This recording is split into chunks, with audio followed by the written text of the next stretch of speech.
ఏకదంతుడి నిమజ్జనం అంటే DJ సప్పుళ్ళు, band మోతలు, ఊరేగింపులు, ఎగురుడు, దుంకుళ్ళు ఉంటాయి. అంతకంటే ముందు గణపయ్య చేతిలో పెట్టిన లడ్డు వేలం పాటలుంటాయి. నవరాత్రులు వక్రతుండ మహారాజు చేతులున్న లడ్డు దక్కించుకుంటే ఎక్కడ లేని అదృష్టం వస్తుందని భక్తుల నమ్మకం. అందుకే పోటీ వాడి మరి లడ్డు కోసం లగాయించి పాట పాడతారు. అన్ని గణేష్ల వేలం ఒక ఎత్తు అయితే బాలాపూర్ గణపయ్య లడ్డు ఇంకో ఎత్తు అన్నట్టే ఉంటుంది. ఈసారి లడ్డు వేలం పాట వాడేటానికి విదేశాల నుంచి వచ్చిండ్రట భక్తులు. అందరు వాడంగా లింగాల దశరథ్ గౌడ అనే అన్న 35 లక్షలు అందరికన్నా ఎక్కువ వాడి లడ్డు దక్కించుకుండు.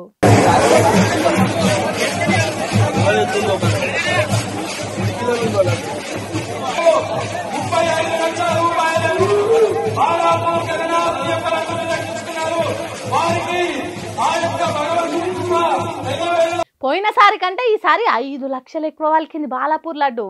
చూడుండ్రి లడ్డును సొంతం చేసుకున్నందుకు ఎంత సంబరపడుతున్నాడు.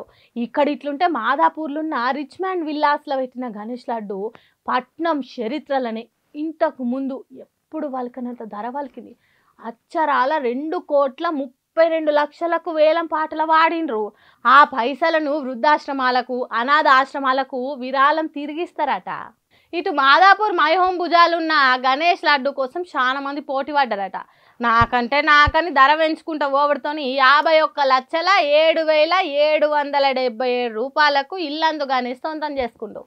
ఇగో గిట్ల పట్నంలోనే కాదు, పల్లె పల్లెన గణేష్ లడ్డుల వేలం పాటలు జరిగినాయి. లడ్డు దక్కించుకున్న వాళ్ళకు ఈ ఏడాది మొత్తం మంచి జరగాలని, వాళ్ళకే కాదు దునియా పబ్లిక్కు మంచి జరగాలని ఆ వినాయకుడిని మొక్కుకుందాం అందరం. బాయ్ బాయ్ గణపయ్య అని చెప్దాం.